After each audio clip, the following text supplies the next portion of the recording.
Chapter 1. The Birth of a Sage.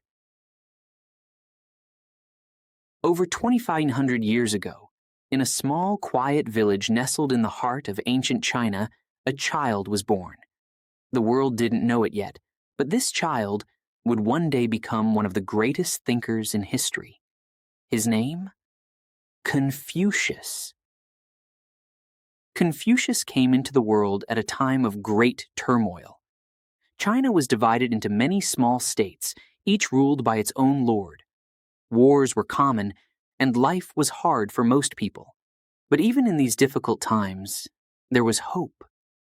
And that hope came in the form of this tiny baby, born to a humble family. His family was poor, very poor. They didn't have much to give him. No fine clothes, no soft bed.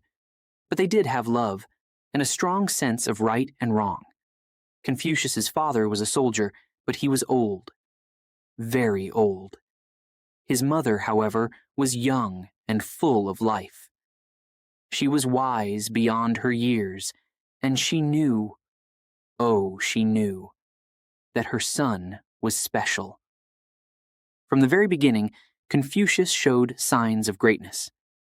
As a baby, he was quiet and thoughtful. His eyes seemed to see more than just what was in front of him. He watched the world around him with curiosity.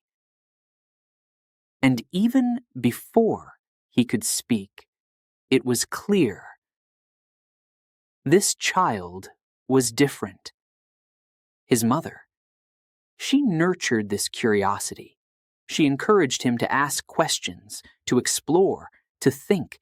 She didn't have much to give him in terms of material wealth, but she gave him the most valuable gift of all, the love of learning.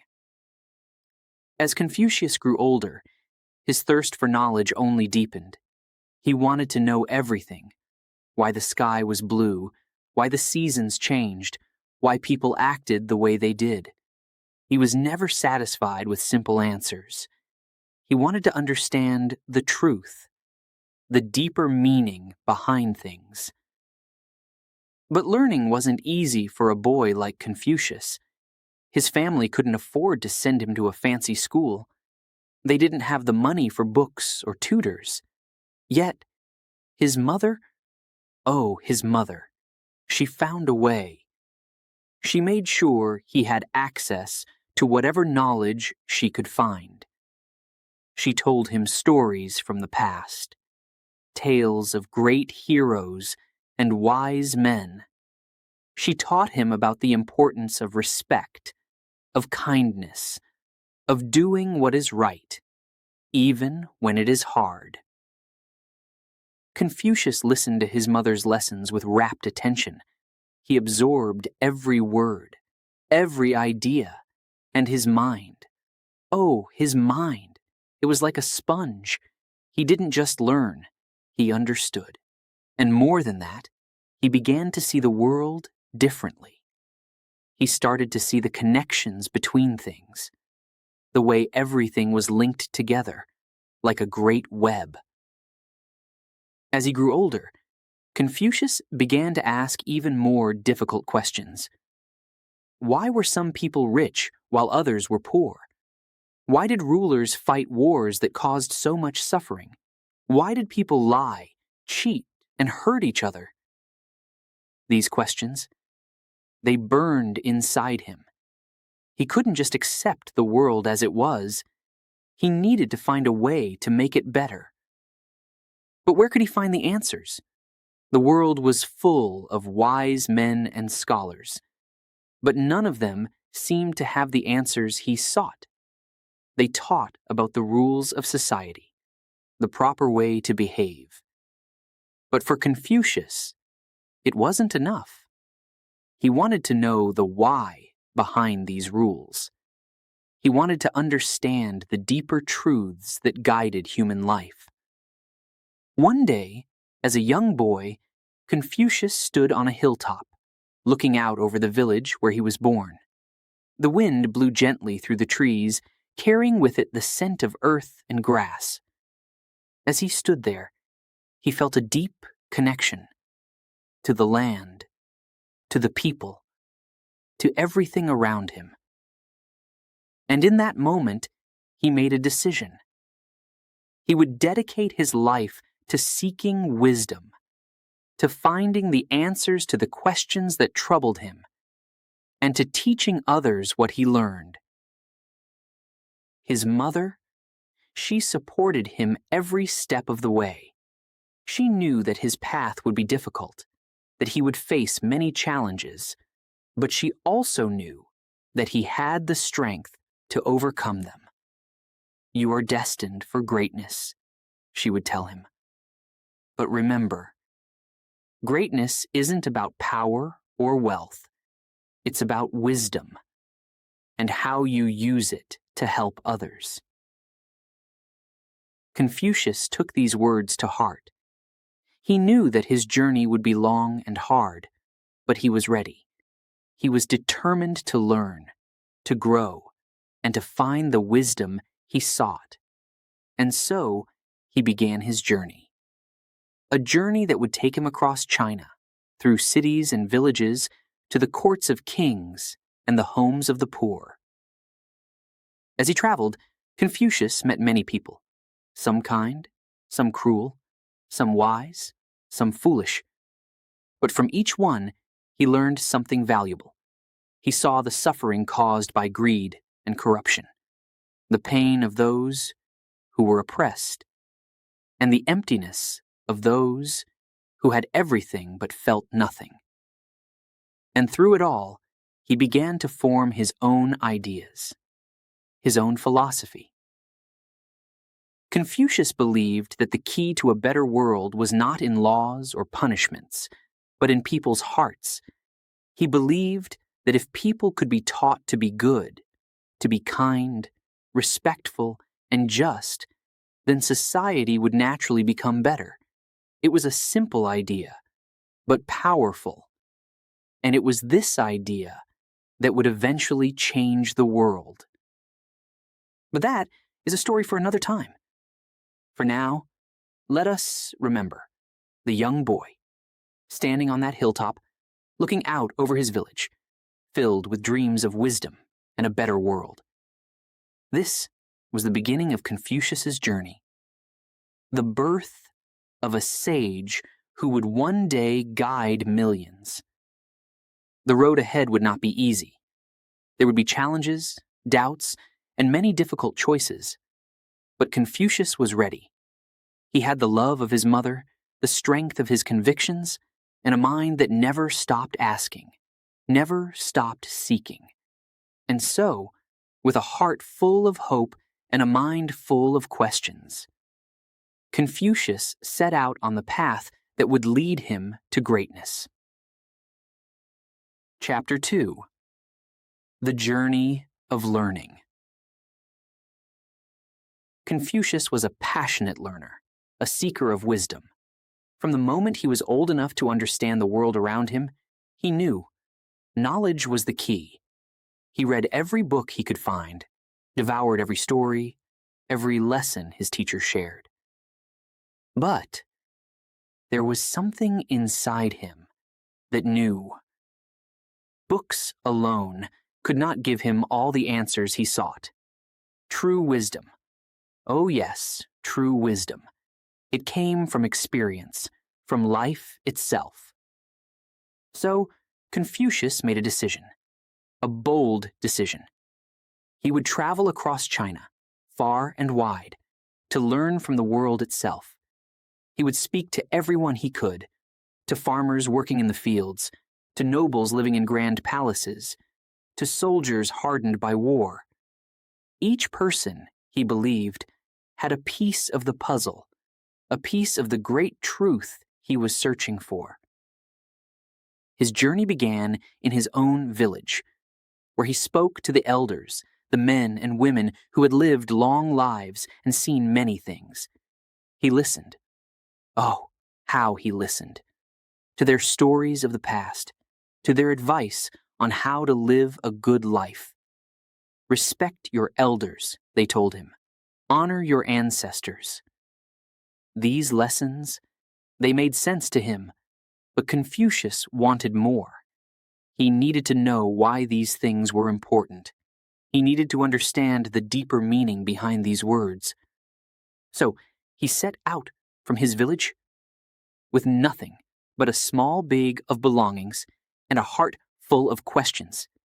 His first stop was a neighboring town, where he met a farmer named Lao. Lao was an old man, his hands rough and calloused from years of working the land. But there was a kindness in his eyes, a wisdom that came not from books, but from a life of hard work and perseverance. Confucius spent days with Lao, walking through the fields, watching him plant seeds, harvest crops. "Tell me," Confucius asked, "what have you learned from working the land all these years?" Lao looked at him, then at the earth beneath his feet. "The land is like life," he said slowly. "You reap what you sow. If you plant good seeds and take care of them, they will grow strong and healthy. But if you neglect them or plant bad seeds, your harvest will be poor. Life is the same. If you do good deeds, if you work hard and live with honesty, your life will be rich. But if you lie, cheat, and do harm, your life will be barren." These words, they struck Confucius deeply, simple yet profound. They made him think about his own life, about the seeds he was planting. He realized that wisdom didn't always come from complicated ideas. Sometimes the greatest truths were the simplest. But he didn't stop there. Oh no. Confucius knew that his journey had just begun. From the fields of Lao, he moved on to the bustling city of Lu, where he met scholars and nobles, people who had studied for years and held great knowledge. He listened to their lectures on history, on politics, on philosophy. He read their books, filled with words that were both beautiful and complex. Yet, as he listened and read, Confucius began to notice something. These scholars, they were wise, yes, but their wisdom was different from Lao's. They knew the theories, the laws, the ancient texts, but many of them lacked the connection to the everyday life that Lao had. They understood the world through the lens of their education, but not always through the lens of experience. One day, Confucius was invited to a grand banquet, a feast held by one of the nobles of Lu. The room was filled with rich food, fine wine, and the chatter of well-dressed men and women. As he sat there, watching the nobles talk and laugh, he couldn't help but think of Lao, working in the fields, content with his simple life. There was a disconnect, a gap between the world of the scholars and the world of the farmers. And Confucius, he wanted to bridge that gap. As the banquet continued, Confucius asked the nobleman beside him, "Tell me, what do you think is the most important quality a ruler should have?" The nobleman, who was dressed in silk robes, thought for a moment before answering. "A ruler must be strong," he said. "He must be powerful and feared by his enemies. Only then can he maintain control and keep order in his land." Confucius nodded, but inside, he wasn't satisfied with this answer. Strength was important, yes, but was it the most important? He thought back to Lao, to the farmer's simple wisdom about planting good seeds. Strength alone could not bring a good harvest. There had to be more, something deeper. His journey continued, from the grand city of Lu to the dusty roads of the countryside. He met soldiers who had fought in battles, their faces lined with the scars of war. He spoke to merchants who traveled from town to town, trading goods and stories. He listened to the tales of mothers raising children, of craftsmen creating beautiful works with their hands. Each person, each encounter, taught him something new. From the soldiers, Confucius learned about courage, about the strength it takes to stand up for what is right, even when it is difficult. But he also learned about the cost of war, the pain and suffering it brings, not just to the soldiers, but to everyone. War. It was not the answer to the world's problems. There had to be another way. A way to solve conflicts without violence. From the merchants, Confucius learned about the importance of fairness, of honesty in trade and in life. They told him stories of deals made and broken, of trust earned and lost. A man's word, they said, is like gold. Once you lose it, it's hard to get it back. This lesson, it resonated with Confucius. Trust, he realized, was the foundation of all human relationships. Without it, society would crumble. As Confucius traveled, he began to piece together these lessons, weaving them into a tapestry of understanding. He saw that wisdom was not just one thing. It was a collection of many things, of experiences, of stories, of lessons learned from all walks of life. It wasn't enough to know the words of the scholars. One had to understand the lives of the farmers, the soldiers, the merchants, the mothers. True wisdom, oh yes, true wisdom, came from seeing the world through many eyes, from understanding the struggles and joys of others. One day, after many months of travel, Confucius found himself back in his village. He was older now, wiser, but also more humble. He realized that the more he learned, the more he understood how much he didn't know. And this realization was perhaps the greatest lesson of all. He went to see Lao, the old farmer, who was still working the fields. As they walked together, Confucius shared with him the stories of his journey, the lessons he had learned from the scholars, the soldiers, the merchants. Lao listened carefully, nodding as Confucius spoke. "You've learned much," Lao said with a smile.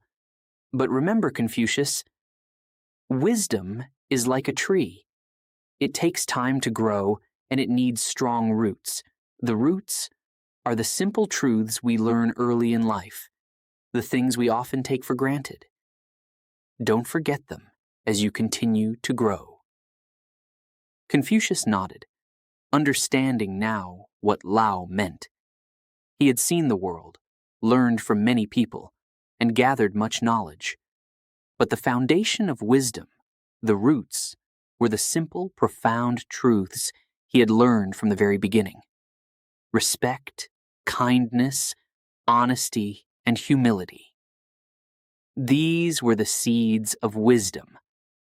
And so, Confucius returned to his studies, but with a new perspective. He knew now that learning was not just about books or lectures. It was about life itself.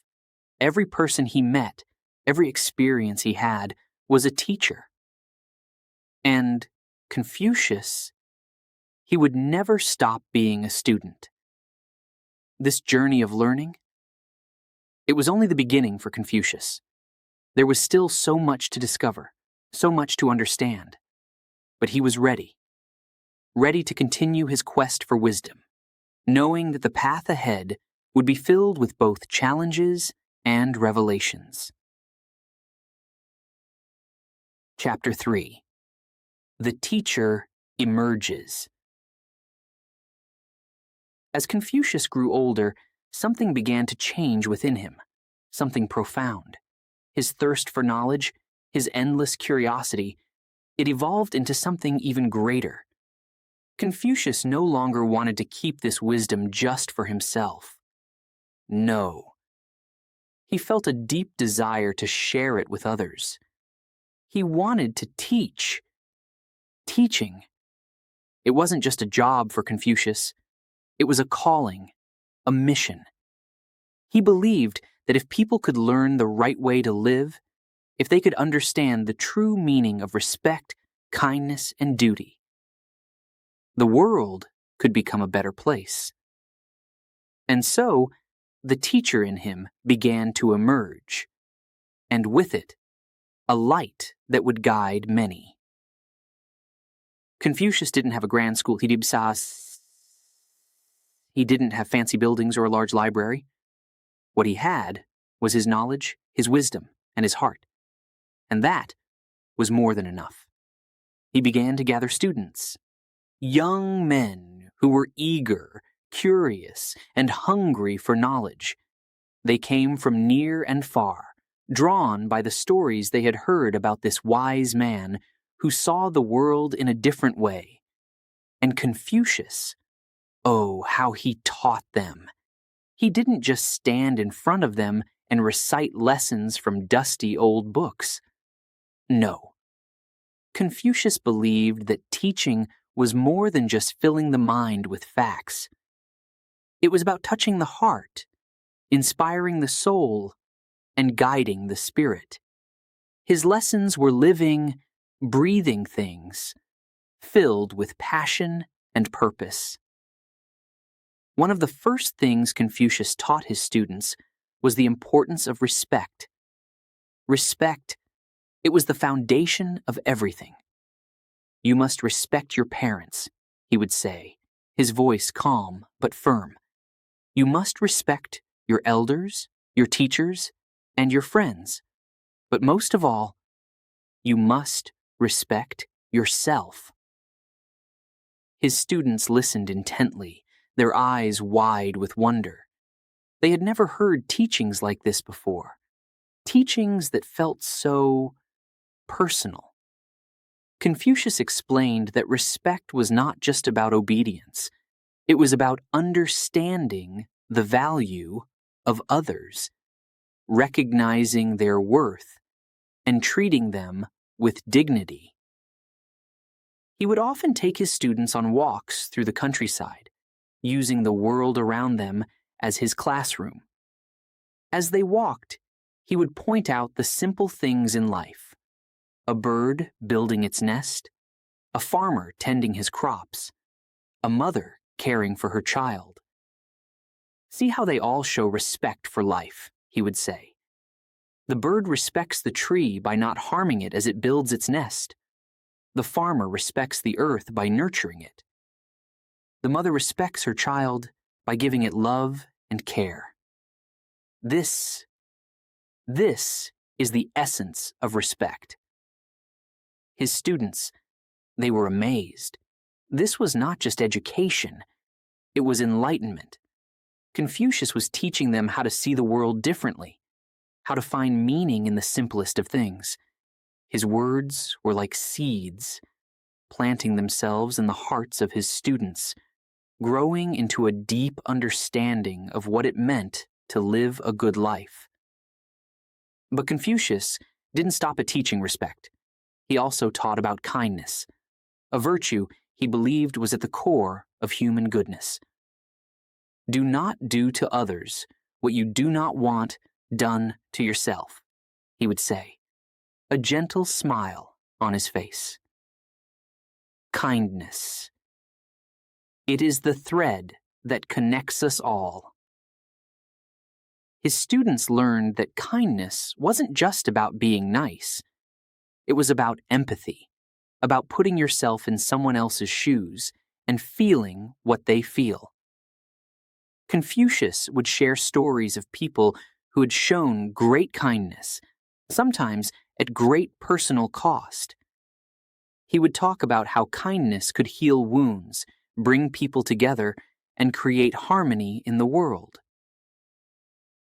One day, as they sat under a large tree, Confucius asked his students a question. What is the greatest act of kindness you can do for someone? The students thought for a moment, then began to offer their answers.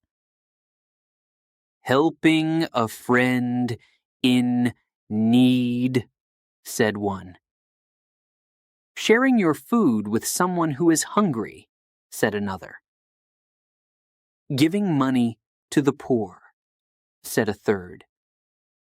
Confucius nodded at each answer, his eyes shining with approval. But then he said something that made them all think deeply.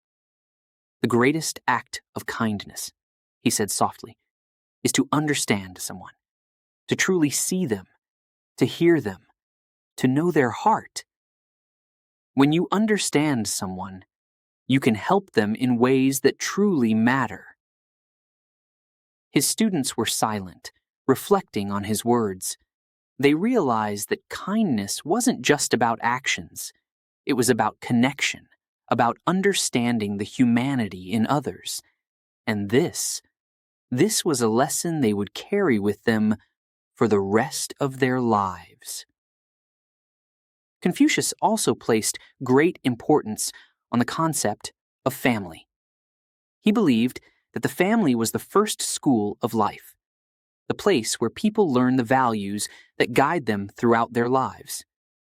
If the family is strong, he would say, then society is strong. He taught his students to honor their parents, to care for their siblings, and to treat their homes as sacred places.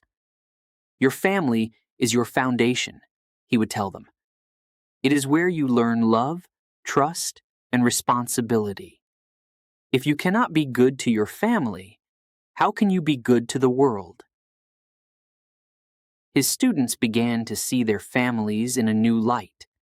They realized that the relationships they had with their parents, siblings, and even their ancestors were not just important. They were essential. Confucius taught them that by nurturing these relationships, they could build a strong, moral character. But Confucius was not just a teacher of morals and virtues. He was also a teacher of wisdom, of how to live a balanced, harmonious life. He taught his students to seek knowledge, but also to seek balance, to find the middle path where extremes are avoided and harmony is achieved. One of his favorite sayings was, "The superior man is modest in his speech, but exceeds in his actions." He wanted his students to be humble, to let their actions speak louder than their words. He believed that true wisdom was shown through deeds, not just through talk.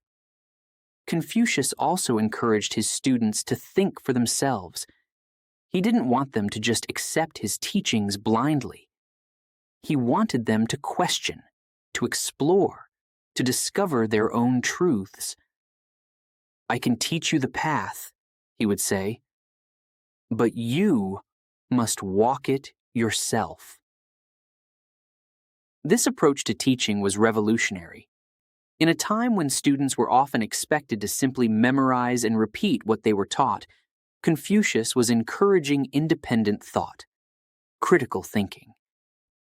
He wanted his students to become wise, not just knowledgeable. And his students, they were inspired. They felt that they were not just learning about life, they were learning how to live. As the years went by, Confucius's fame as a teacher grew. More and more students came to learn from him, each one eager to be guided by his wisdom. They came from different backgrounds, different parts of the country. But they all had one thing in common: a desire to learn from the greatest teacher of their time. Confucius didn't just teach these students, he shaped them. He taught them to be good men, responsible citizens, and wise leaders.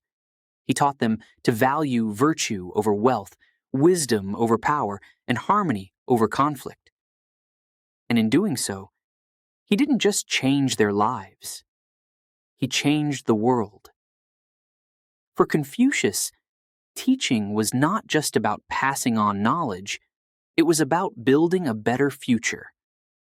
He believed that by educating others, by instilling in them the values of respect, kindness, and wisdom, he could help create a society where peace and harmony reigned.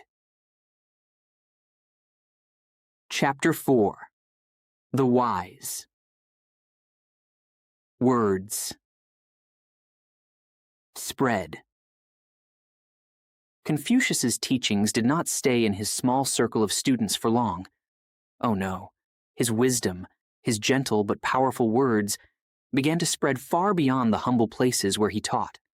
Like ripples in a pond, each lesson, each piece of advice, traveled further and further, touching the hearts and minds of people all across China. It all started with a few students, young men who had come to learn from this extraordinary teacher. They were amazed by the depth of his knowledge, the clarity of his thoughts, and the kindness in his heart. Every day, they sat at his feet, listening, absorbing his teachings like thirsty plants drinking in the rain. They knew, they just knew, that what they were learning was something special, something the world needed to hear. And so, as they left Confucius to return to their homes, they carried his wisdom with them, not just in their minds, but in their hearts. They shared his teachings with their families, their friends, and their communities. Confucius says, they would begin, and everyone would listen closely. His words were simple, yet so powerful. They made people think, made them feel, made them want to be better. One of the sayings that spread quickly was, "It does not matter how slowly you go, as long as you do not stop." These words, they resonated deeply with the people. Life was hard in ancient China, filled with challenges and struggles. Many people felt overwhelmed, unsure if they could ever reach their goals. But Confucius's words, they gave them hope. They realized that progress, no matter how slow, was still progress. It was a light in the darkness, a reminder that perseverance was the key to success. As these teachings spread, more and more people began to follow Confucius's advice. Farmers in the fields would remind each other of his wisdom as they toiled under the hot sun. "Remember," they would say, "Confucius teaches us to work with patience, to keep going, no matter how hard it gets." And they did. They worked with renewed energy, knowing that every step forward, no matter how small, was a step in the right direction. But it wasn't just the common folk who were touched by Confucius's wisdom. Leaders, those in positions of power, they too began to hear about this remarkable teacher. Some were curious, others skeptical, but many were intrigued. They sent for Confucius, inviting him to their courts, hoping to learn the secrets of wise and just rule. When Confucius arrived at these courts, he was often met with grandeur, with wealth and luxury, but he was not dazzled by it. No. Confucius remained humble, focused on his mission to share wisdom, not to gain power. He spoke to the rulers with the same gentle authority he used with his students. He taught them that true leadership was not about strength or fear, but about virtue, about leading by example.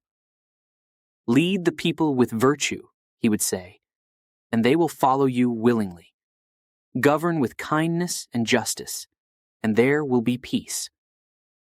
These words, they were revolutionary. Many rulers were used to ruling with an iron fist, believing that fear was the best way to maintain control. But Confucius showed them a different way, a better way. He taught them that a ruler should be like the North Star, steady, consistent, guiding those around him without force. Some rulers were wise enough to listen, to take his advice to heart. They began to change the way they governed, focusing more on fairness, on kindness. They treated their people with respect, and in return, they earned their loyalty. Confucius's teachings began to transform not just individuals, but entire regions. The people prospered. There was less conflict, more harmony, and word of these changes spread even further. But not everyone welcomed Confucius's ideas. There were those who were threatened by his teachings, who saw them as a challenge to their power. These rulers, they didn't want to change. They wanted to keep ruling as they always had, with fear and oppression. They tried to dismiss Confucius, to silence his voice, but it was too late.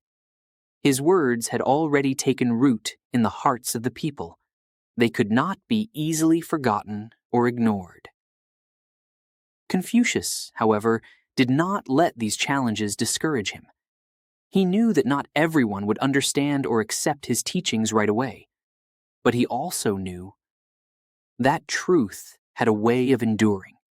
He continued to teach, to share his wisdom wherever he went, confident that those who were ready would hear him.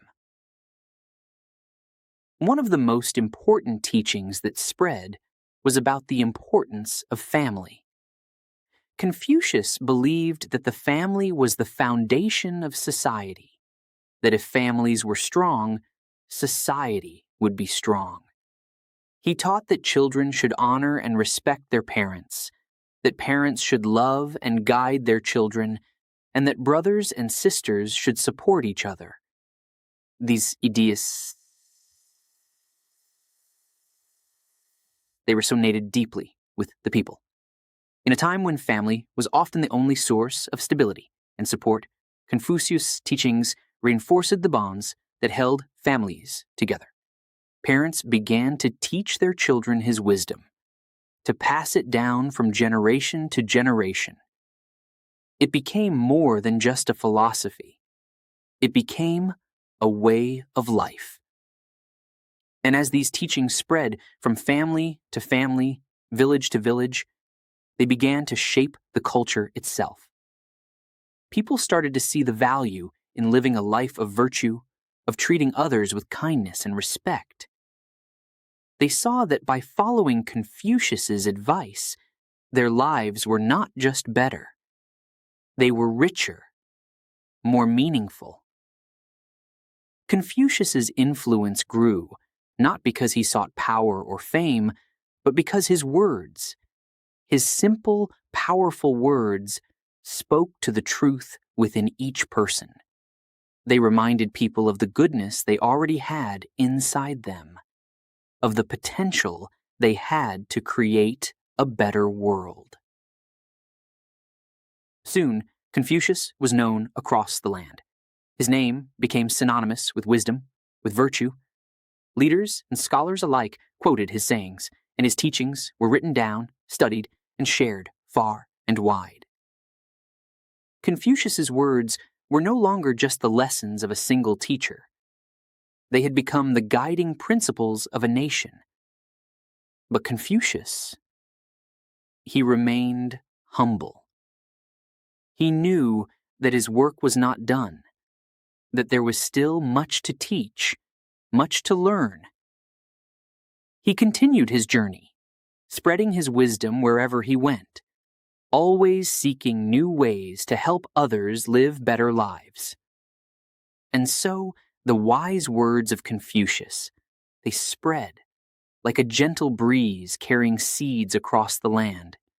They took root in the hearts of the people, growing into a great forest of wisdom that would stand the test of time.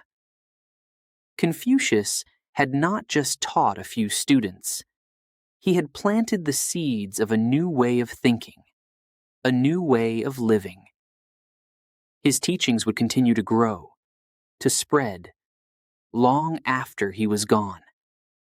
They would shape the lives of millions, guiding them towards a life of virtue, of harmony, of peace. And that was the true power of Confucius's wisdom. Chapter 5. The Struggle for Acceptance. But life was not always easy for Confucius, even with his great wisdom. Even with his powerful words that could touch the hearts of many, there were those who did not want to listen. These were the ones in power. The rulers, the nobles, the men who controlled the cities and the armies. They were afraid of change, afraid of losing the control they had over their people. And so they resisted. Confucius knew that to truly change the world, he needed the support of these rulers. He needed them to see the value in his teachings, to understand that kindness, respect, and virtue were not signs of weakness, but of true strength. And so, he began a journey that would take him from city to city, court to court, in search of a ruler who would embrace his ideas. But this journey? Oh, it was not an easy one. Confucius traveled for many miles, often on foot, through heat and cold, through rain and dust. He knocked on many doors, but so many of them were closed to him. Rulers would invite him into their courts, curious to hear what this wise man had to say. But when Confucius spoke of virtue, of leading with kindness rather than fear, many of them turned away. Some laughed at him.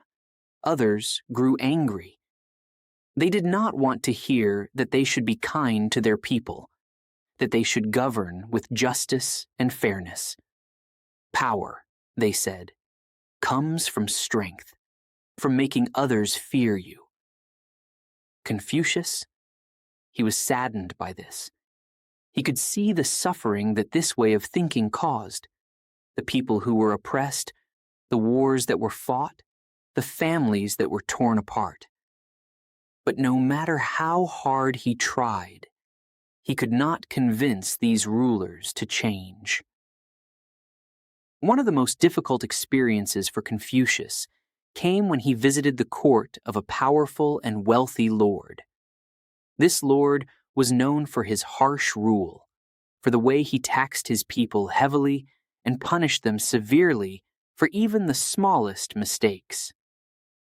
Confucius knew that if he could reach this lord, if he could make him see the value in ruling with kindness, it could change the lives of thousands.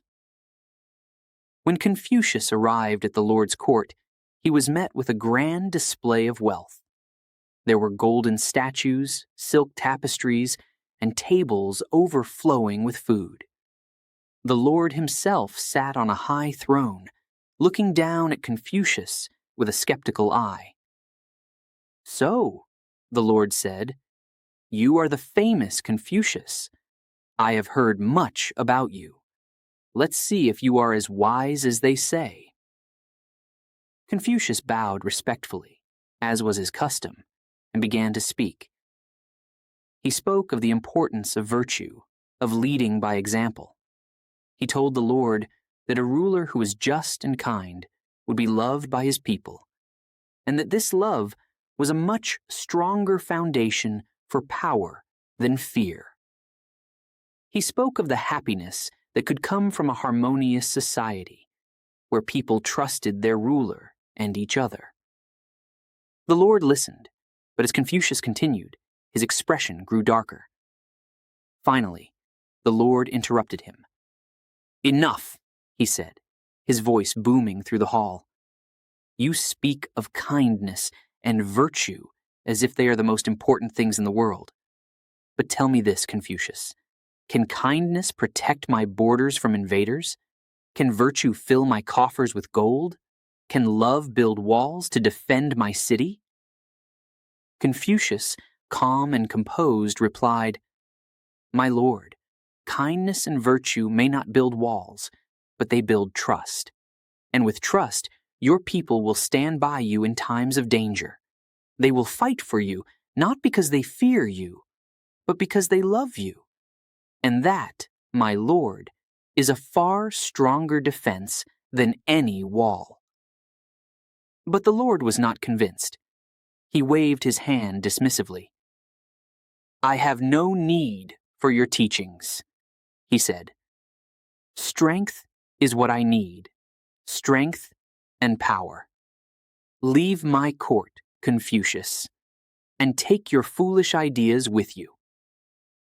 Confucius bowed again, this time with a heavy heart, and left the court. Outside, as he walked away from the grand palace, he felt a deep sense of sorrow. He had tried.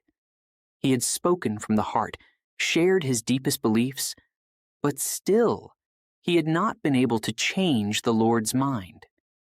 This was a difficult time for Confucius, a time of doubt, a time when he wondered if his teachings would ever be accepted. But Confucius, he did not give up. He knew that the path to wisdom was not always easy, that there would be many obstacles along the way.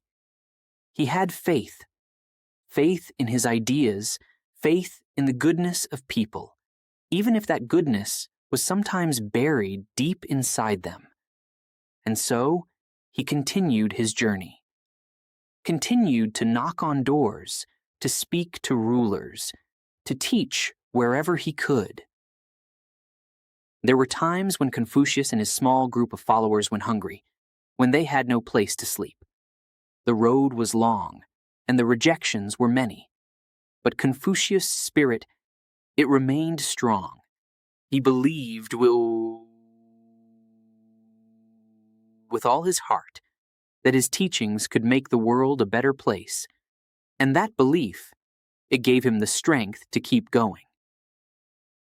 One day, after many months of travel, Confucius came to a small village. The people there had heard of him. They knew he was a wise teacher, and they welcomed him warmly. The village was poor, but the people were kind. They offered him food, a place to rest, and most importantly, they offered him their open hearts. Confucius stayed in the village for several days, teaching the people about respect, kindness, and the importance of family. He spoke to them in simple words, words they could understand and relate to. He didn't talk about grand philosophies or complex ideas. He talked about life, about how to live in a way that brought harmony and peace. And the people, they listened.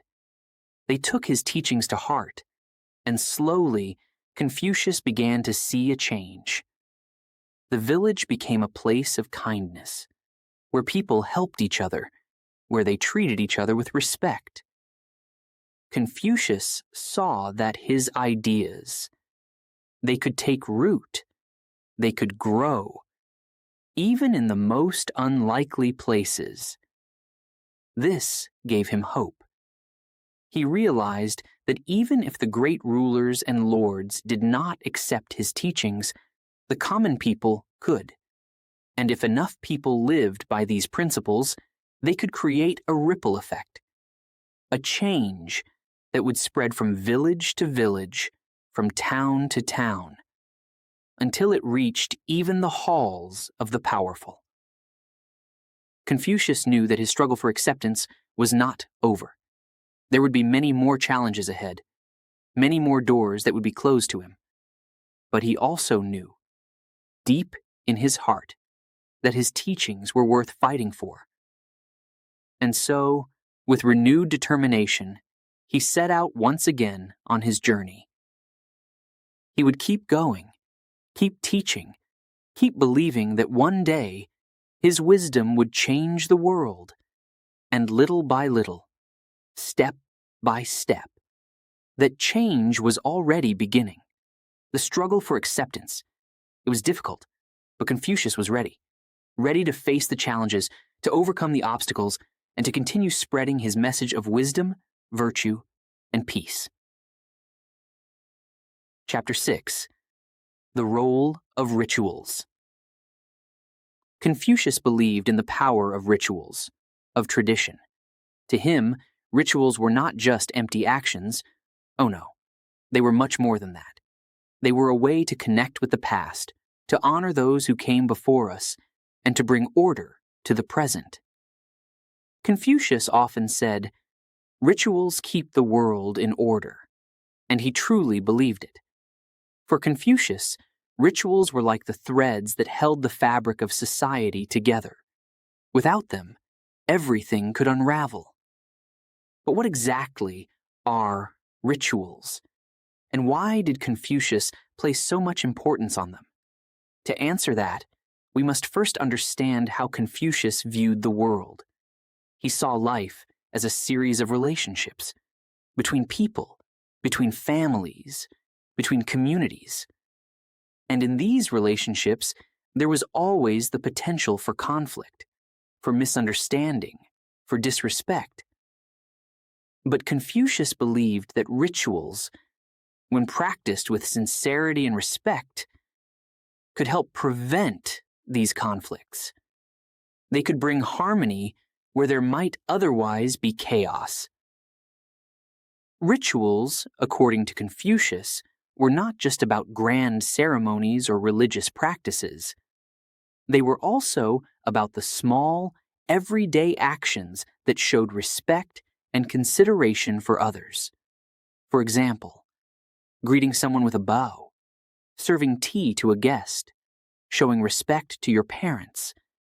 These were all rituals in Confucius's eyes. They were ways of showing that you valued the other person, that you honored the relationship you had with them.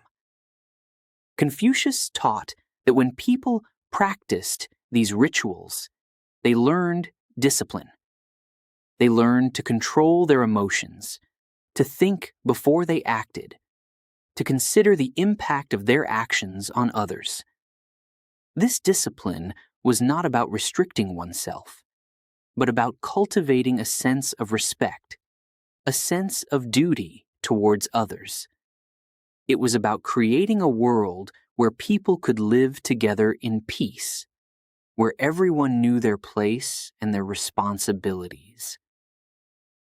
One of the most important rituals that Confucius emphasized was the ritual of ancestor worship. This was a practice that had been part of Chinese culture for many generations, but Confucius gave it new meaning. He taught that by honoring their ancestors, people could stay connected to the wisdom of the past. Ancestors, he said, were not just dead relatives. They were the foundation of the family, the ones who had built the lives that their descendants were now living. By remembering and honoring them, people could show gratitude for all that they had inherited, and they could also learn from the virtues of their ancestors. Confucius would often say, "To forget one's ancestors is to be like a tree without roots." He believed that by performing rituals of ancestor worship, people could keep those roots strong. This connection to the past was not about living in the past, but about using the wisdom and values of those who came before to guide one's actions in the present. But rituals were not just about the past.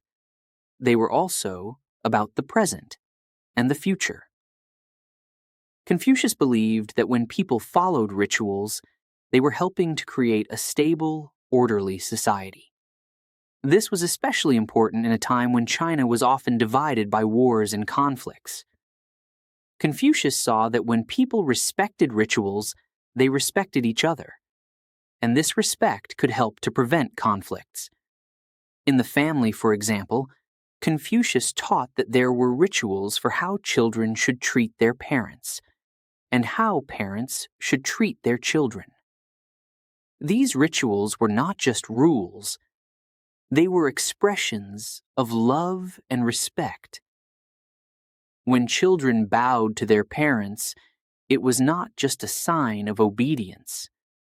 It was a way of showing that they valued the guidance and care their parents had given them. And when parents followed rituals in raising their children, they were not just enforcing discipline. They were showing their children that they were loved and cherished. Confucius also believed that rituals played a crucial role in the governance of a country.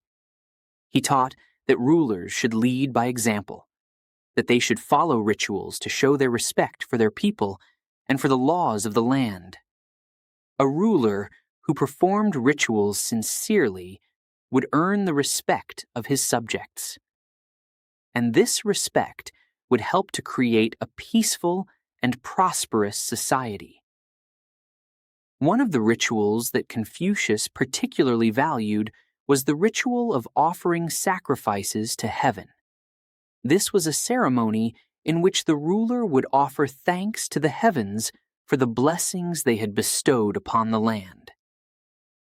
Confucius saw this ritual as a way for the ruler to acknowledge that his power came not just from himself, but from a higher authority.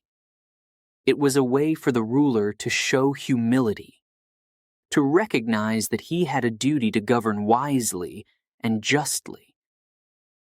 But Confucius also taught that rituals must be performed with sincerity. He warned against performing rituals just for show, or just because it was expected. Rituals without sincerity, he said, are like a body without a soul. For Confucius, the true value of a ritual came from the intention behind it, from the respect and thoughtfulness that went into it. If a person performed a ritual just to fulfill an obligation, without understanding or believing in its meaning, then the ritual was empty. It had no power to bring about harmony or respect. This idea of sincerity was central to Confucius's teachings on rituals. He believed that when people performed rituals with sincerity, they were not just going through the motions. They were actively participating in the creation of a harmonious society. They were showing respect not just for the ritual itself, but for the values that it represented, for the relationships that it honored. Confucius's teachings on rituals became a cornerstone of his philosophy. They were woven into every aspect of his teachings, from his ideas on family and government to his beliefs about morality and virtue. He saw rituals as a way to bring order to the world, to create a society where people could live together in peace and respect. And so, Confucius taught his students, and through them, the world, the importance of rituals. He showed them that rituals were not just about following rules, but about creating connections, about showing respect, about living a life of virtue. He taught them that through rituals, people could learn discipline, could learn to control their emotions, to think about others, to act with integrity. Confucius believed that if everyone followed these rituals, the world would be a better place. And in many ways, he was right. His teachings on rituals became deeply embedded in Chinese culture. They influenced the way people lived, the way they treated each other, the way they governed themselves. Even today, thousands of years later, the rituals that Confucius taught are still practiced, still valued, still seen as a way to create harmony in the world. The role of rituals. It was central to Confucius's vision of a better world. And through his teachings, that vision has endured, a testament to the power of rituals to connect us to the past, to guide us in the present, and to shape our future. Chapter 7. The Importance of Family. For Confucius, family was everything. To him, the family was not just a group of people living together, it was the foundation upon which all of society was built. A strong family, he believed, was the key to a strong and harmonious society. Respect your parents, Confucius would often say. Honor your elders. These words were not just advice, they were the heart of his teachings. Confucius saw the family as the first school of life, the place where the seeds of good behavior were planted, where the lessons of respect, kindness, and duty were first learned. He taught that the way we treat our family is the way we will treat others in the world. If we are kind and respectful at home, if we honor our parents and care for our siblings, we will carry those same values with us into our communities, our workplaces, and beyond. But why was family so important to Confucius? To understand this, we need to look at how he viewed the relationships within a family. For Confucius, the family was a microcosm of society, a smaller version of the larger world. The roles and responsibilities within the family, the love between parents and children, the respect between siblings, the care for the elderly, were all reflections of how people should behave in society. Confucius believed that if a person learned to be a good son or daughter, a good brother or sister, they would also learn to be a good citizen, a good leader, a good friend. The virtues that were practiced within the family, humility, patience, compassion, were the same virtues that could bring harmony to the entire world. One of the most important lessons Confucius taught was filial piety. This is a term that might seem unfamiliar, but it was central to Confucius's philosophy. Filial piety means respect and devotion to one's parents and ancestors. It is about more than just obedience. It is about honoring the sacrifices that parents make for their children, about showing gratitude for the life they have given. Confucius believed that filial piety was the root of all virtue. A person who is filial and fraternal, he said, but who likes to oppose his superiors, is rare indeed. He taught that by respecting and caring for one's parents, a person learned to respect and care for all people. It was through the practice of filial piety that one developed a sense of duty, a sense of responsibility to others. Confucius often spoke of how important it was to care for one's parents, especially as they grew older. In his time, there were no nursing homes or retirement communities. Families were expected to care for their elderly relatives. Confucius saw this as not just a duty, but a privilege. He believed that by caring for one's parents, a person could express their love and gratitude in a deep and meaningful way. But filial piety was not just about caring for one's parents while they were alive. It also extended to honoring them after they had passed away. Confucius taught that by performing rituals of ancestor worship, by remembering and honoring the dead, people could keep the spirit of their parents and ancestors alive. This connection to the past, this respect for those who came before, was seen as essential to maintaining a strong and stable family. Confucius also believed that the relationship between siblings was crucial to the health of the family. He taught that brothers and sisters should love and support each other, that they should avoid jealousy and competition. In a family, everyone had a role to play, and by working together, by helping each other, the family could be strong and united. This idea of harmony within the family was something Confucius emphasized again and again. He believed that if a family was united, if there was love and respect between its members, then that family could face any challenge. And just as a united family could overcome difficulties, a united society, one in which people treated each other like family, could achieve peace and prosperity. Confucius's teachings on the importance of family were not just abstract ideas. They were based on his own experiences. He grew up in a family that, although not wealthy, was rich in love and respect. His mother taught him the values of hard work, of respect for elders, of the importance of education. These lessons stayed with Confucius throughout his life, shaping his philosophy and guiding his actions.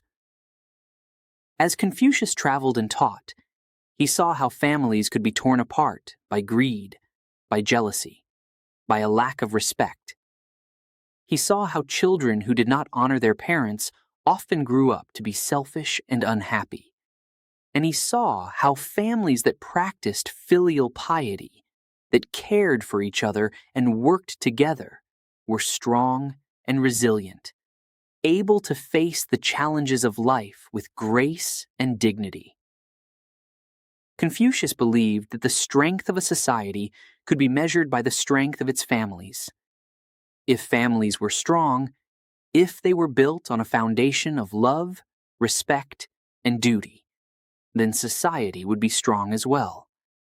But if families were weak, if they were divided, if they lacked respect and unity, then society would suffer.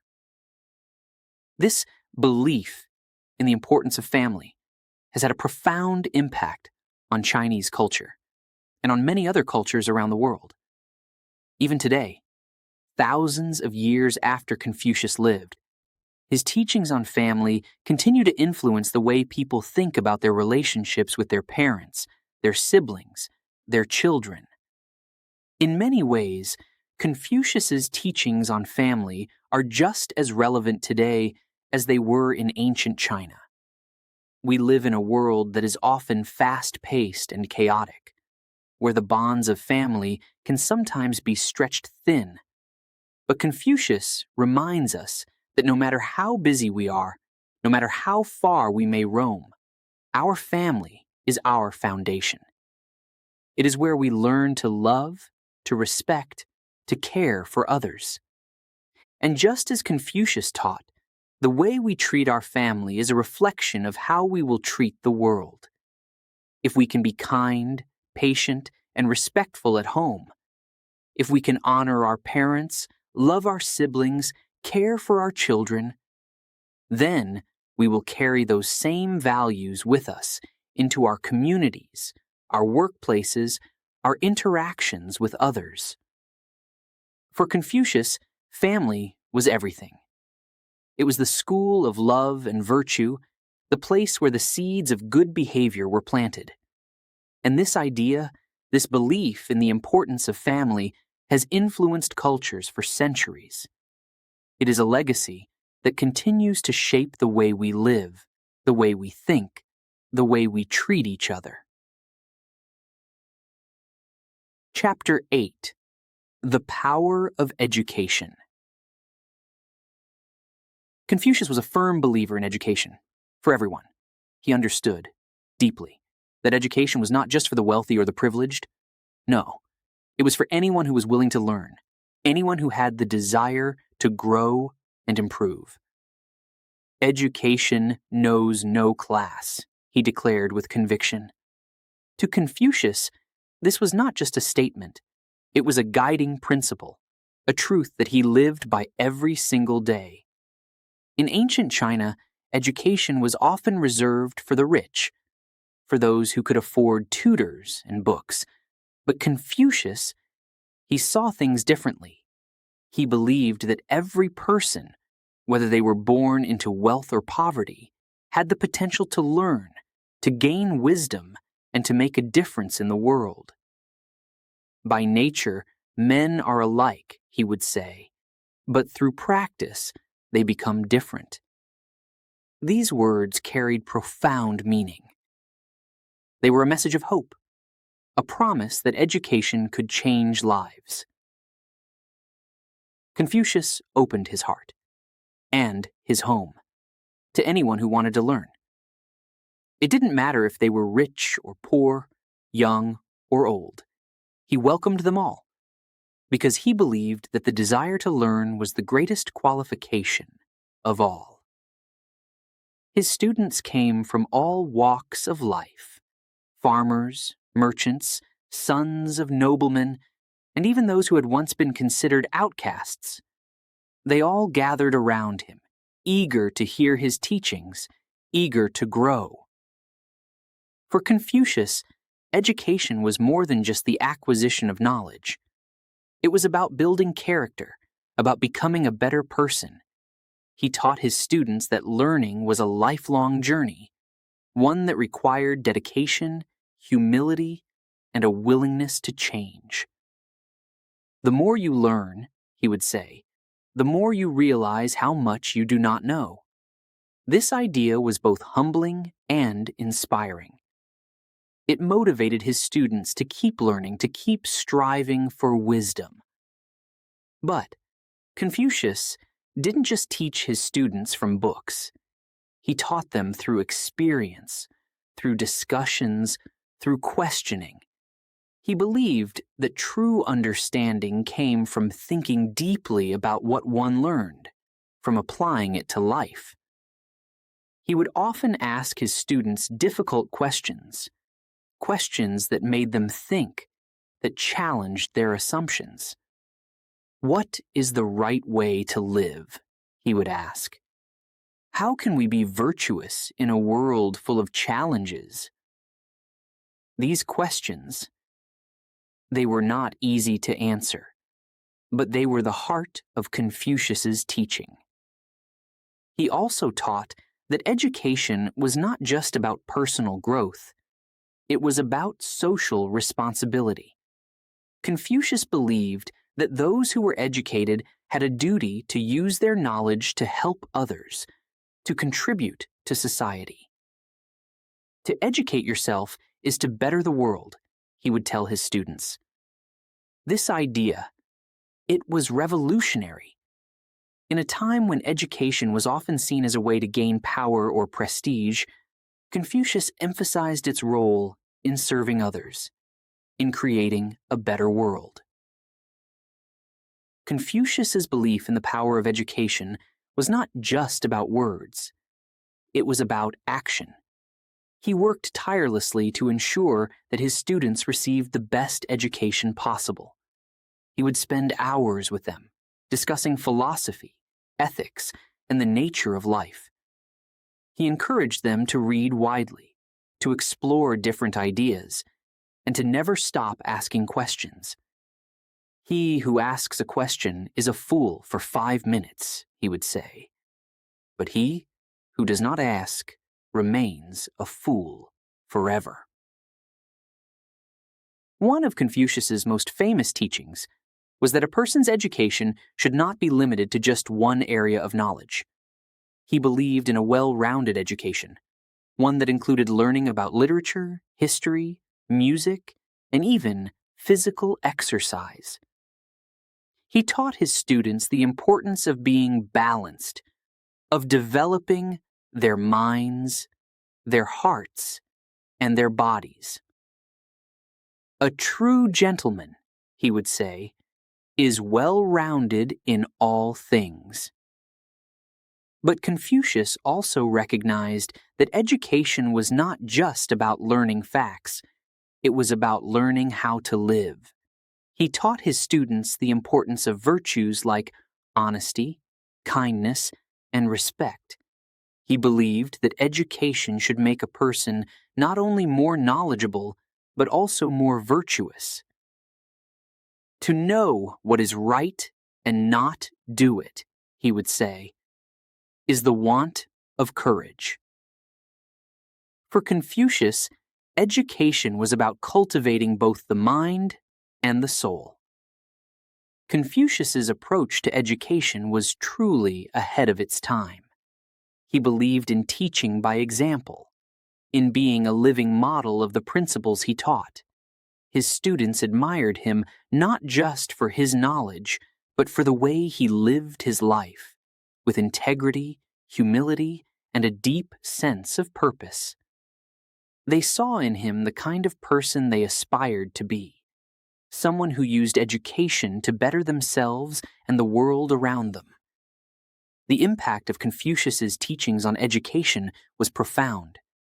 His ideas spread far and wide, influencing not only his students, but also future generations. His belief in the power of education to lift people up, to transform societies, became a cornerstone of Chinese culture. And it didn't stop there.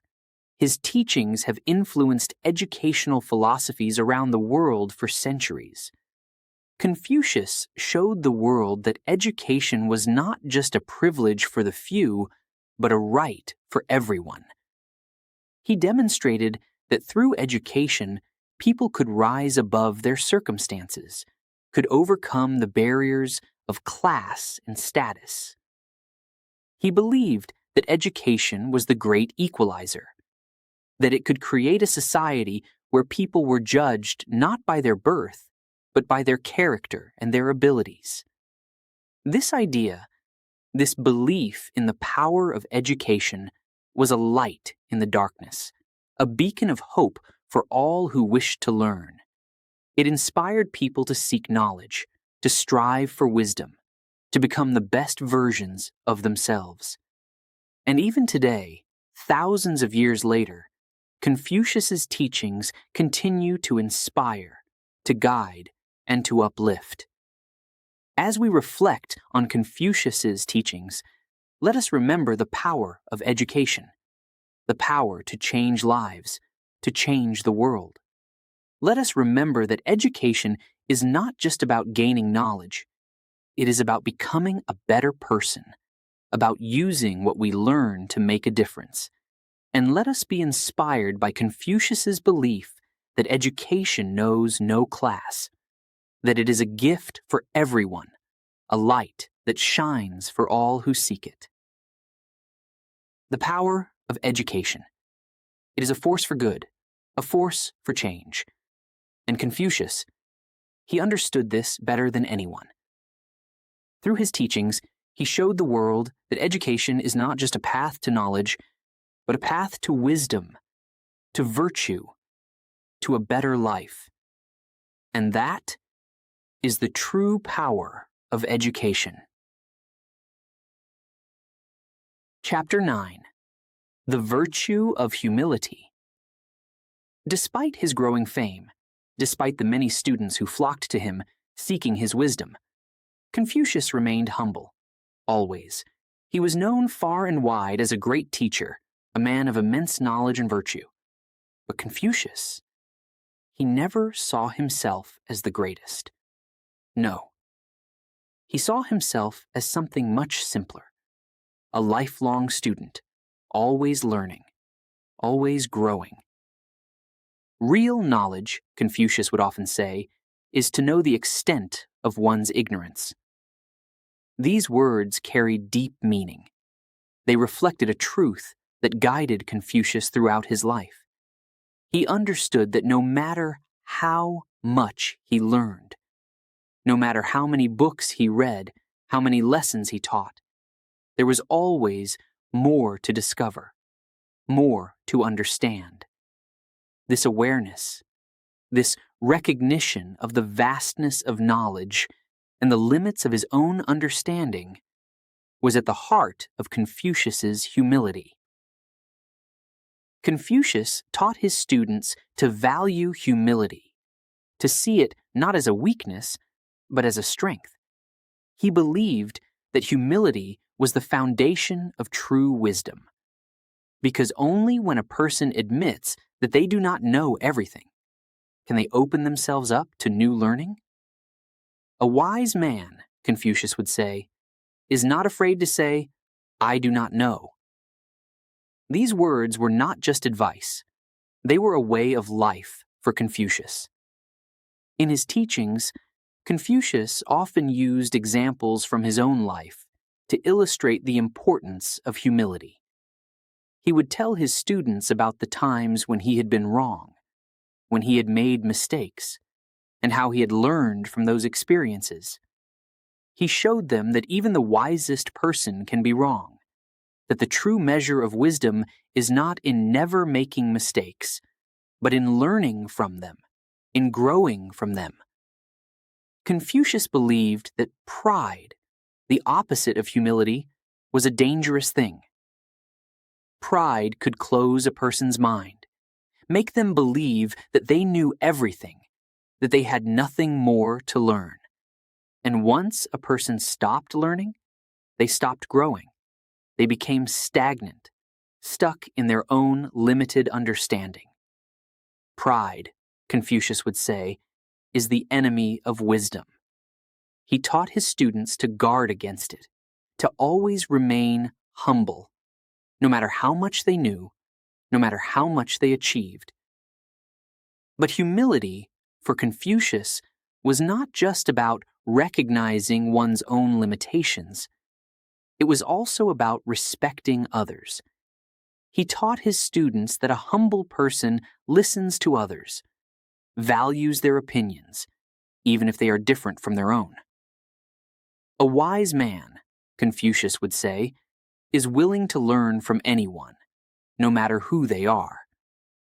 This was a revolutionary idea in a time when social status often determined whose voice was heard and whose was ignored. Confucius believed that everyone had something to teach, something to share. He would often say, "When I walk with two others, I can always find a teacher among them."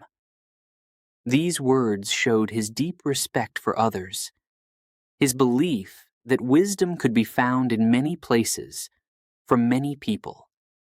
He encouraged his students to listen, to be open to learning from everyone they met, no matter their background, no matter their status. This humility, this constant pursuit of learning, is what made Confucius truly wise. He never stopped questioning, never stopped seeking new knowledge, new understanding. Even as he grew older, even as his fame spread, Confucius remained a student of life, always eager to learn more. One day, one of Confucius's students asked him, "Master, you are so wise. Do you ever feel that you have learned everything there is to know?" Confucius smiled at the question, a gentle smile filled with wisdom and kindness. "No," he replied, "I have not even begun to scratch the surface of all there is to know. The more I learn, the more I realize how much I do not know. This is the great beauty of learning. It never ends." These words left a deep impression on his students. They began to understand that wisdom was not a destination, but a journey that required humility, a willingness to admit that there was always more to learn, always more to discover. Confucius taught them that the wisest person was not the one who knew the most, but the one who was most open to learning. But Confucius's humility was not just about knowledge. It was also about how he lived his life. Despite his fame, despite the respect he commanded, Confucius lived simply. He did not seek wealth or power. He did not surround himself with luxury or grandeur. He lived modestly, focusing on what was truly important to him: his teaching, his students, and his quest for wisdom. Confucius's humility also extended to his relationships with others. He treated everyone with respect, whether they were rich or poor, powerful or weak. He listened to others, valued their opinions, and never placed himself above them. Even when he was in the presence of great rulers or wealthy nobles, Confucius remained humble, always remembering that true greatness was not about wealth or power, but about virtue and wisdom. This humility, this quiet strength, was what drew so many people to Confucius. They saw in him a man who, despite his great knowledge, remained down to earth, approachable, and kind. They admired him not just for what he knew, but for who he was. A man who lived his teachings, who embodied the virtues he spoke of. Confucius's humility also taught his students an important lesson about leadership. He showed them that a true leader was not someone who ruled with arrogance or pride, but someone who led with humility and compassion. A leader, Confucius believed, was someone who served others, who put the needs of their people before their own. A leader, he would say, must first learn to serve. This idea, this belief in humble leadership, has had a lasting impact, shaping the way leaders are viewed and respected in many cultures around the world. As we reflect on Confucius's teachings, let us remember the virtue of humility, the strength that comes from recognizing our own limitations, from being open to learning, from respecting others. Let us remember that true wisdom is not about knowing everything, but about always being willing to learn more. And let us be inspired by Confucius's example, by his lifelong pursuit of knowledge, his unwavering humility, his belief that there is always more to discover. For in this humility, in this constant quest for wisdom, lies the true greatness of Confucius. And it is this greatness, this quiet, humble strength, that has made his teachings resonate through the ages, touching the hearts and minds of people around the world. Chapter 10. The Legacy Begins. As Confucius grew older, he began to reflect on his life, his teachings, the journey he had taken. He had traveled far and wide, shared his wisdom with countless students, and seen the impact of his ideas on the lives of many. But as he watched the sun set on his life, he began to realize something profound, something that filled him with both humility and a quiet sense of purpose. His ideas, his teachings, would live on, long after he was gone. Confucius was no longer just a teacher. He was a guide for generations to come. His students, they were more than just learners. They were the carriers of his wisdom, the ones who would ensure that his words would echo through history. And this realization, this understanding of the legacy he was leaving behind, gave Confucius a deep sense of peace. One day, as he sat with his students in the quiet of the evening, Confucius spoke to them about the importance of preserving knowledge, of passing it on to future generations. "My dear students," he said, his voice calm and steady, "the wisdom we have gained together, the lessons we have learned, they are not just for us. They are for those who will come after us, for the children of our children. It is our duty, our responsibility, to ensure that this wisdom is not lost." His students listened with great respect, understanding the gravity of his words. They had always known that their master was a man of great wisdom, but now they began to see him as something more, as a bridge between the past and the future. They knew that the knowledge they had gained from him was precious, that it was something that needed to be protected, cherished, and shared. And so, they began to write down his sayings, his ideas, his teachings.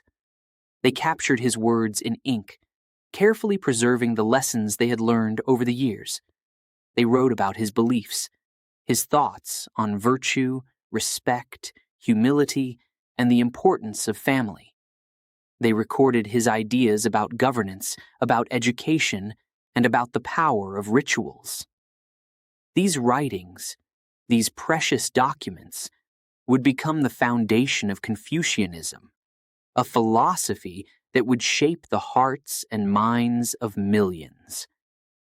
Confucius knew that his students were capable, that they understood the importance of their task, but he also knew that preserving his teachings was not just about writing them down. It was about living them, about embodying the principles he had taught them. A book, Confucius would say, can hold words, but only a life well lived can hold wisdom. He wanted his students to carry his teachings in their hearts, to live by them every day, and to pass them on not just through words, but through actions. As the years went by, Confucius watched with pride as his students grew into wise and virtuous men. They became teachers themselves, spreading his teachings to new generations of students who would, in turn, continue the cycle. Confucius's ideas were like seeds that his students planted in the fertile soil of young minds, where they would grow and flourish, bearing fruit for generations to come. Confucius often spoke of the importance of tradition, of the need to honor the past while embracing the future. He believed that his teachings were not just for his time, but for all time, that the principles of respect, virtue, and humility were universal, timeless truths that could guide humanity through any era. And so, as his students carried his teachings forward, they did so with a sense of reverence, a deep understanding that they were not just preserving the past, but also shaping the future. But Confucius was not only concerned with the intellectual legacy he was leaving behind. He also thought deeply about the moral and spiritual impact of his teachings. He knew that wisdom was not just about knowledge.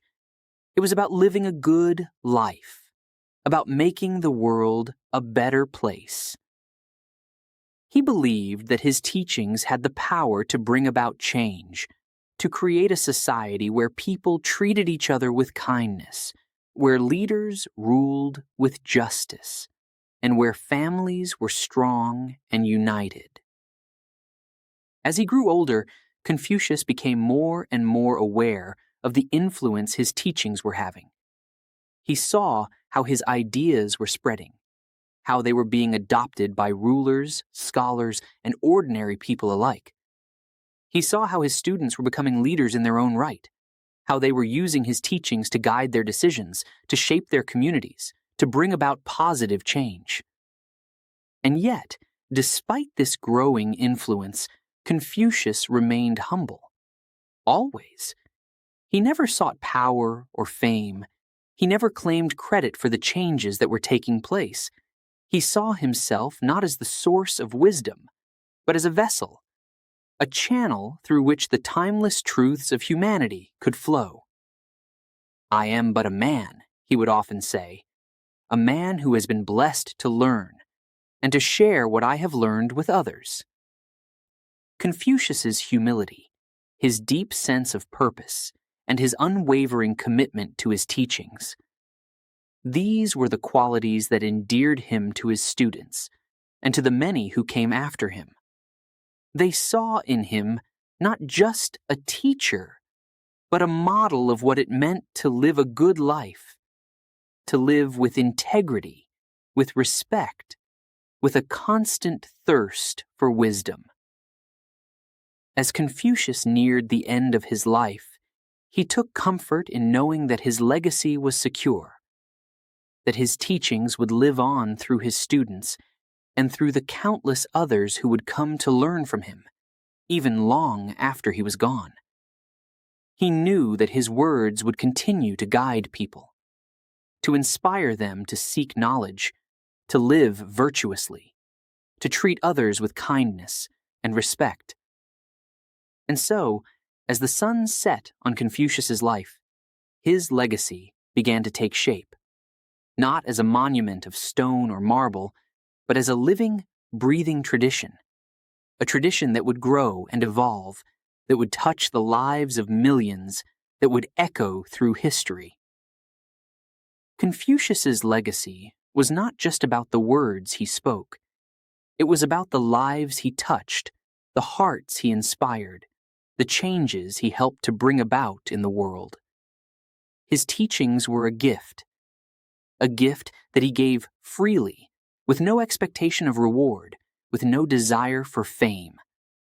And this selfless dedication to the pursuit of wisdom and the betterment of humanity is what made Confucius truly great. As we reflect on Confucius's life and teachings, let us remember the legacy he left behind, a legacy of wisdom, of virtue, of humility. Let us remember that his words are not just echoes of the past, but guides for the future, that they have the power to shape our lives, to help us become better, wiser, more compassionate people. And so, Confucius' legacy begins. A legacy that continues to this day, inspiring countless generations, guiding them on the path of wisdom and reminding us all that the true measure of a life well lived is not in the wealth we accumulate or the power we wield, but in the knowledge we share, the love we give, and the positive change we bring to the world. Chapter 11. The Influence Across the Ages. Confucius did not know how far his teachings would reach. When he shared his wisdom with his students, when he walked through villages and spoke in the courts of rulers, he could not have imagined the impact his words would have, not just in his time, but for centuries to come. But over the years, over the centuries, his influence spread far beyond China, touching the hearts and minds of people all around the world. It all began in the small villages of ancient China, where Confucius lived and taught. His ideas on respect, on family, on education, they resonated deeply with those who heard them. People saw the truth in his words, felt the power of his wisdom, and began to adopt his teachings in their daily lives. Slowly, Confucius's ideas started to take root, not just in individual hearts, but in the fabric of society itself.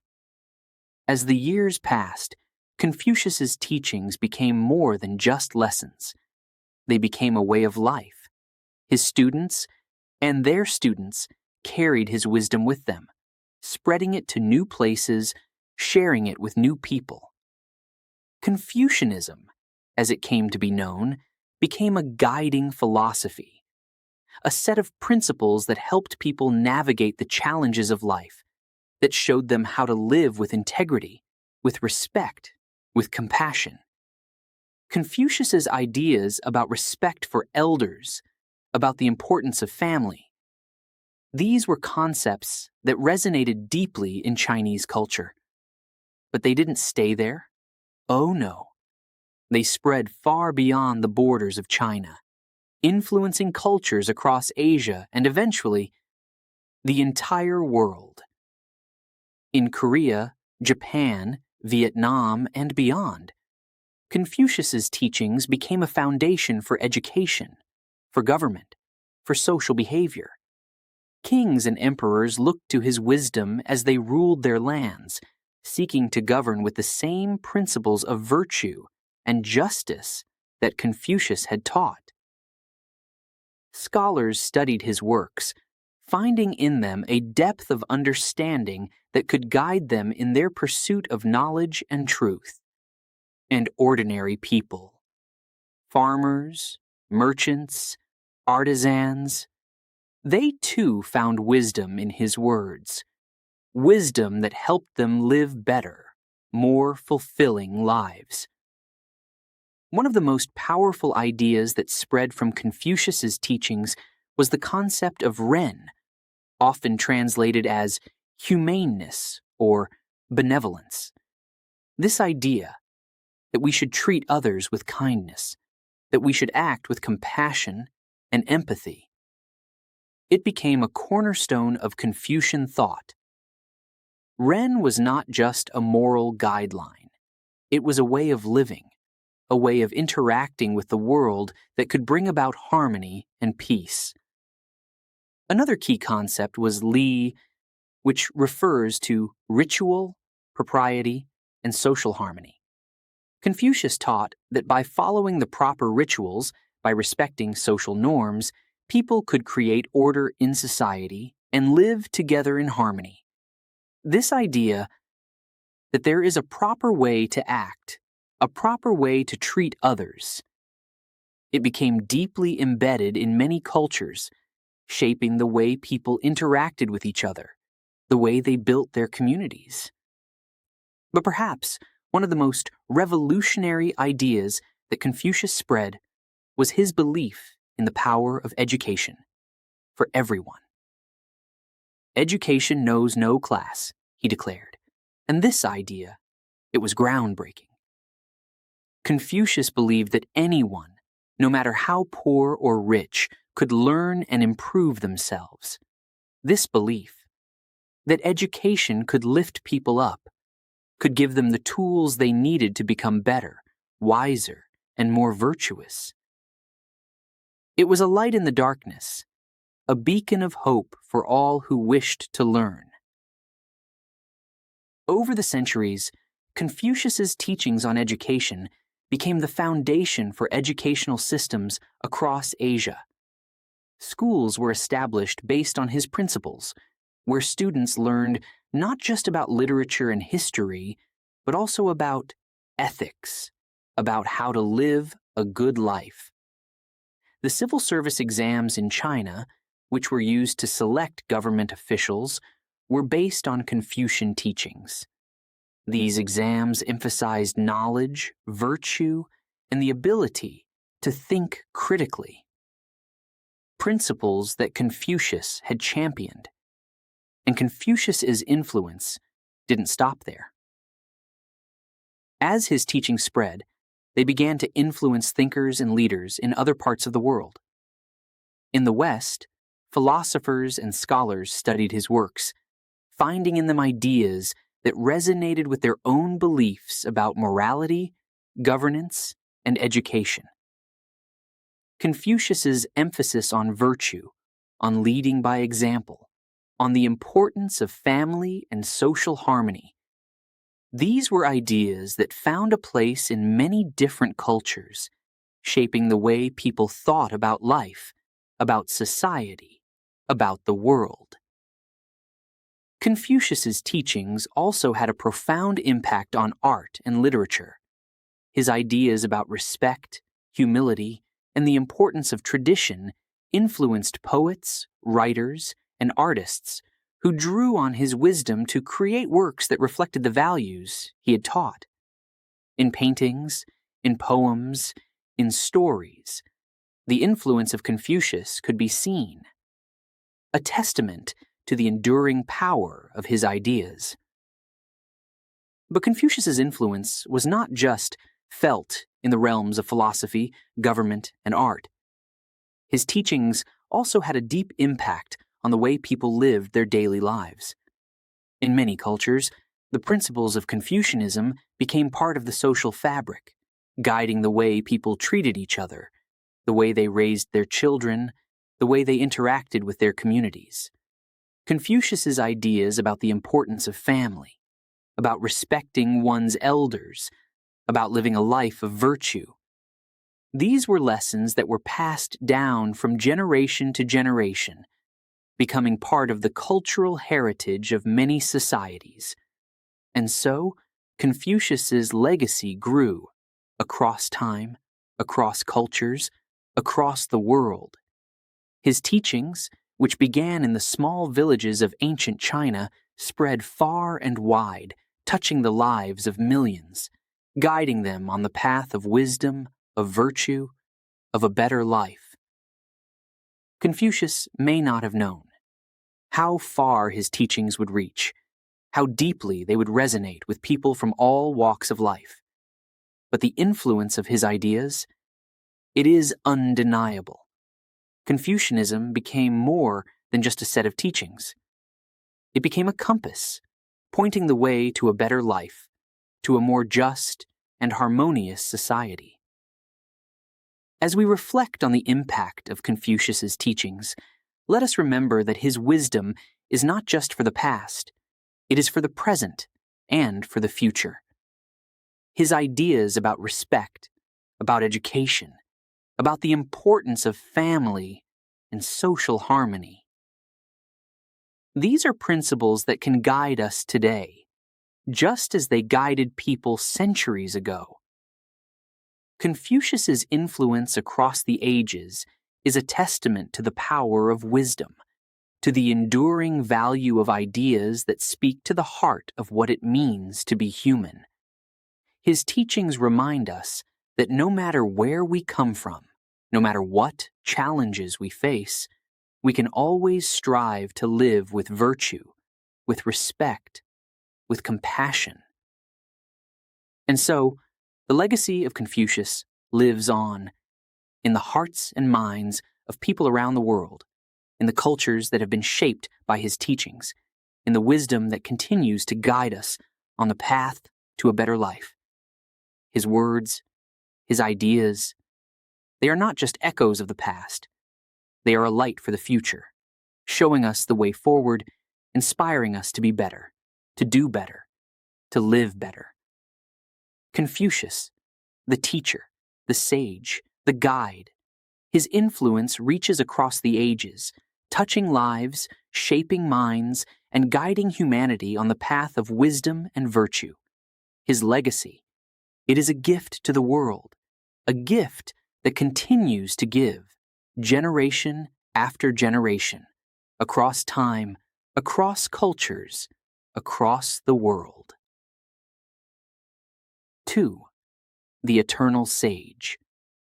Confucius passed away, but his spirit, his wisdom, lives on. Even though his physical presence is long gone, the light of his teachings continues to shine brightly, illuminating the paths of countless lives, guiding them toward wisdom, virtue, and a better understanding of the world. Confucius's death was not the end. Oh no. It was the beginning of something much greater, the birth of a legacy that would endure through the ages. His students, those who had gathered around him, who had learned from him, who had been inspired by his words, they carried his teachings forward, spreading them far and wide. And as the years turned into decades and the decades into centuries, Confucius's ideas took root in the hearts of people around the world. Today, even after more than 2,000 years, Confucius's teachings are still studied, still respected, still followed. In classrooms across Asia, students learn his sayings, ponder his wisdom, and reflect on how his ideas can be applied to their own lives. In homes, families teach their children the values of respect, kindness, and filial piety that Confucius so cherished. And in the hearts of people around the world, his words continue to inspire, to guide, to challenge them to be better, to do better, to live better. One of Confucius's most powerful teachings was this: to see what is right and not do it is want of courage. These words, they remind us that wisdom is not just about knowing what is right, but about doing it. It's easy to recognize the right path, to understand the difference between right and wrong. But it takes true courage, true strength, to follow that path, especially when it is difficult, when it requires sacrifice, when it goes against the grain. Confucius taught that wisdom must be put into action, that knowing what is right is not enough if we do not have the courage to act on it. This teaching, it has resonated through the ages, reminding each generation that the pursuit of virtue, the pursuit of a good life, requires more than just knowledge. It requires bravery, determination, and a commitment to doing what is right, even when it is hard. Confucius, the eternal sage, will forever be remembered as a beacon of wisdom, a teacher for all of humanity. His life, his teachings, his impact, they have transcended time, transcended culture, transcended borders. He has become more than just a figure of history. He has become a symbol of the pursuit of wisdom, a reminder that the values of respect, kindness, and virtue are timeless, that they are as relevant today as they were thousands of years ago. In many ways, Confucius's teachings are more than just lessons. They are a way of life. They are a compass, pointing us in the right direction, helping us navigate the challenges of life with integrity, with compassion, with respect for others. His ideas about the importance of family, the value of education, the necessity of humility, these are principles that can guide us in our relationships, in our work, in our communities. But Confucius was also keenly aware of the challenges that come with living a virtuous life. He knew that the path of wisdom is not always easy, that there will be obstacles, temptations, and moments of doubt. Yet, he taught that these challenges are not to be feared, but to be embraced as opportunities to grow, to learn, to become stronger. Confucius often spoke of the importance of self-reflection, of looking inward to understand our own strengths and weaknesses. The superior man examines himself, he would say. This teaching, it encourages us to be honest with ourselves, to recognize our flaws, and to work continuously to improve. It is a reminder that the journey of wisdom is not about reaching a final destination, but about the constant pursuit of bettering ourselves. Day by day, moment by moment. In this way, Confucius' wisdom is not static. It is dynamic, alive, constantly evolving as we apply it to our own lives. His teachings are not just relics of the past. They are tools for the present, guiding us as we navigate the complexities of the modern world. Whether we are facing personal challenges, making decisions about our careers, or trying to find our place in society, Confucius's words offer guidance, clarity, and a sense of purpose. And so, as we continue to learn from Confucius, as we continue to study his teachings, to reflect on his wisdom, to strive to live by the principles he taught, we are part of a living tradition, a tradition that connects us to the past, that informs our present, and that will guide future generations. Confucius, the eternal sage, is not just a figure of history. He is a living presence in the hearts of those who seek wisdom, who value virtue, who strive to live a life of integrity and respect. His teachings are a reminder that wisdom is not confined to any one time or place, that it is universal, timeless, and always relevant.